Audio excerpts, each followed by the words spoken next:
what is the human experience of living in data? And I'm going to talk about that using all kinds of examples that hopefully will give you some interesting ideas about how you can visualize data and how you can engage with data. But at the center of all that, I want to consider this idea of what is it like to be a citizen of data, because I think that's an urgent and important question, especially these crazy days that we're living in. We should be asking that question. What is it like to be a citizen in data, and what should it be like to be a citizen in data? Well, let's start with one answer. What is it like to live in data? It sucks. And I mean that in the pejorative sense, and I also mean it in the vacuum cleaner sense, because all of us right now are being sucked from, as far as data is concerned. We're being extracted from. Every one of our cell phones is tracking our location right now, selling that data to somebody. Every time we send an email, every little thing we do is being tracked and monetized by this giant system that we somehow constructed around us. And so this idea of data sucking is sort of, I think, one of the central conditions around the world of data. And Ursula Franklin, who, by the way, is Canadian, is one of my favorite people.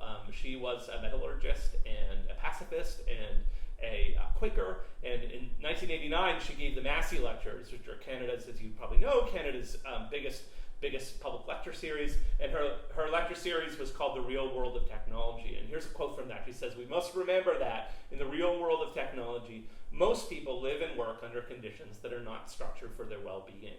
And this is something we're going to keep on coming back to, is that we're building these data systems, you and I, and the people in Silicon Valley, and the people in the government, but we're not building them with the intention of people to feel well inside of them. And maybe a good question for us is, how can we change that? But I have to admit, this idea of extracting data was something that occupied me for a really long time. So back in 2009, it was pretty freshly on Twitter, and I would read these tweets from people when they landed in a new place. And so they just, like, their plane hits the tarmac, they get their phone out, they start tweeting. And at the time it was illegal, so you had to hide it in your jacket or whatever. But they would tweet.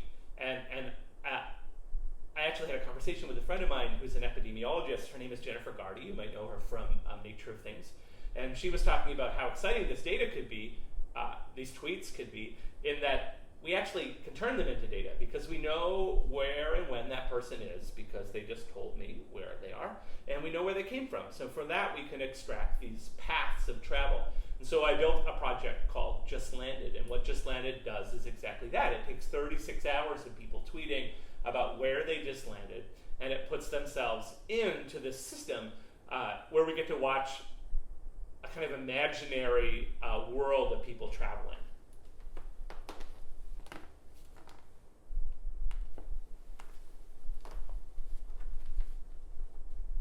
And actually, a weekend later, I built this project. It's called Good Morning. It's a little more fun. This is everybody on Twitter in 2009 saying good morning. It was a nicer place, Twitter, back then. People would wake up and they'd be like, good morning.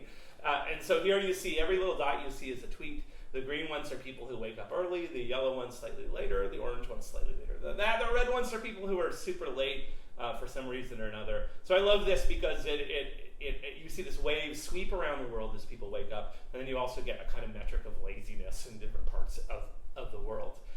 This is nothing revelatory. It's not like I proved to everybody that look, the world wakes up. Everyone knows that. But I think maybe this was the first time we got to see that system.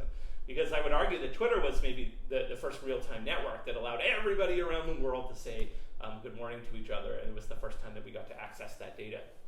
So these types of visualizations are what I do. It's what I get really excited about. It's less about static data visualization, they're more dynamic, and really at the center of them is this idea of, can we see something that we've never been able to see before? So in 2010, I joined the New York Times, and at the New York Times, I worked on this project called Cascade. And what Cascade shows is it shows these propagating trees of conversations. So bottom left, there's the first tweet. As we go over to the right, we're moving forward in time, and as we go up, we're going in degrees of separation away from the first tweet. And this system allows us to build these sharing structures for literally every single piece of content that the Times publishes. And this was really amazing.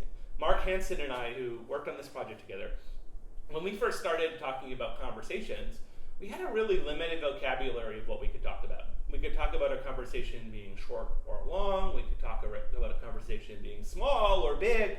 But past that, we were kind of lost. And what this tool gave us was new vocabulary. So we could say, hey, why is that particular story low and shrubby? Or why is this one tall like a Christmas tree? Or why is this one lopsided? Or why is this one bivariate? And so these things that we got to ask were really exciting because they're questions we just would not have been able to ask before. And they led us to answers that we would not be able to have answers for before. And it was all through this idea of building new questions and also coming up with new vocabulary. So these are the types of projects that I've been working on for much of a decade. I started a studio called the Office for Creative Research, and we built lots of these exploratory tools. So this is one we built for Microsoft, and it shows every meeting that everybody in the Microsoft organization is having over, I think this one is showing a couple of months. And so in the center is so this goes in degrees of hierarchy, so the center is the CEO and everybody outside of it, and you can see, if we select somebody, we can see everybody they met all over the organization. And that means we can identify people who are kind of bridgers between different parts of the organization, or we could see groups that kind of only meet with one another. And this was really exciting for us. And then, also using the app, you can get really, really low down and see who was in each meeting, how long did the meeting last, and so on and so on. And this approach of trying to look at a 10,000-foot view of the data as well as the sort of street-level view of the data is central to how I think we make these exploratory tools work.